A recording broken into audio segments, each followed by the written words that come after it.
Welcome back to CTV Morning Live. Tomorrow is Food Day Canada, a day to engage and inspire everyone to shop, cook, and dine Canadian. I have barbecue pitmaster Mel Schmiller Jr. with me today in studio. Tell us more about this campaign and to show us something we can do to make at home, or rather to cook at home, I should say. It's super cool. So Food Day Canada is a day for all Canadians to celebrate and embrace food in Canada. It's exactly what it sounds like. They're suggesting everybody get out, find something local, support local everywhere you can, just like you saw the bit about the hot honey and stuff like that.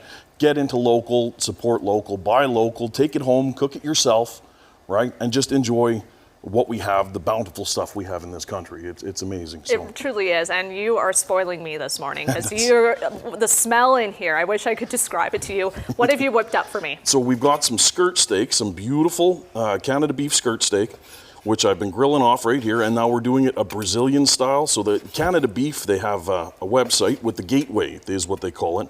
It's packed full of recipes.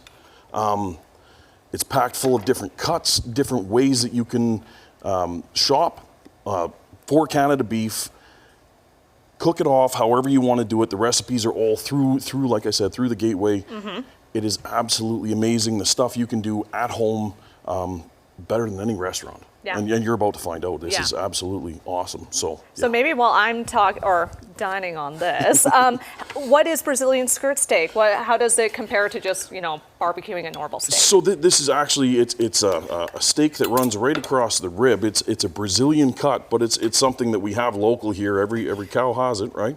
So this is just a standard Canadian steak done Brazilian style. So on the recipe, there's a garlic butter, a little bit of herb, a little bit of pepper, a little bit of salt, and this is exactly how they do it in Brazil.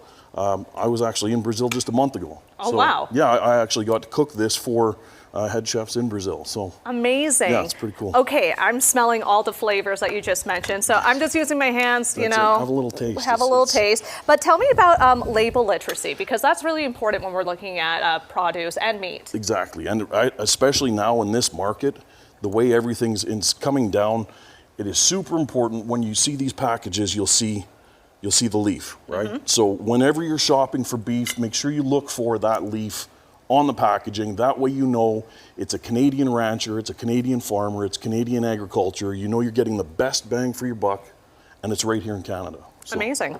Yeah. This is amazing too. Wow, I'm enjoying this. Tell me about just making the most of our meat. I think everybody is really conscious about groceries right now, especially with everything going up in price. So what are some helpful tips we can use at the grocery store? Oh, so I'm actually running a campaign with Canada Beef right away where we're going to be doing whole primal cuts. Cuts you can find it at your grocery store, especially the wholesale clubs, breaking it down yourself at home as easy as possible and stretching that beef buck as far as you can. So it's super easy to do. We always suggest whenever possible, don't be shy, look it up on the Canada Beef app, and you can tackle this kind of stuff at home. Amazing. Yeah. I was looking at some of the notes here, and apologies if you mentioned this, I might have been in a bit of a daze because I was enjoying the food, but I saw a tip, it might be better when it comes to steaks. Buying bigger and slicing it yourself. Absolutely, absolutely. So that's in the packaging. Sometimes it's quite deceiving how thick those steaks actually are. When you cut them yourself, you know exactly the size. I like to use the thickness of the blade when I'm cutting my steaks, and I'll lay it across. I'll mark it just with my thumb, and then I'll slice through. You get those nice thick steaks Dad loves, you know what I mean? Yeah, and they I love them too. Yeah, exactly. They cook perfectly, right? Because when they're too thin, they overcook really quick. You want something a little thicker, right? And give you more of a chance to leave that juice in there. It's perfect. Okay, well, I'll put you on the spot here really quick. It's the long weekend. What are you cooking? What is the best barbecue idea for this weekend? I absolutely love if you can get your hands on a couple of bone-in ribeyes. Nice, thick bone-in ribeyes, and don't skimp on it. I put a little bit of that garlic butter on there. Just when you finish it off, it's heaven. It's absolute heaven. Fantastic. Well, we are so lucky to have you in today. You can come back anytime. Thank you. You want to cook every Friday. 100%, 100%. I could use the breakfast. Okay, thanks so much again, Mel, for telling us about Food Day Canada. If you want more information, check out the social media links on your screen. Appreciate this again. I hope you have a great long weekend. Thank you very much for having me.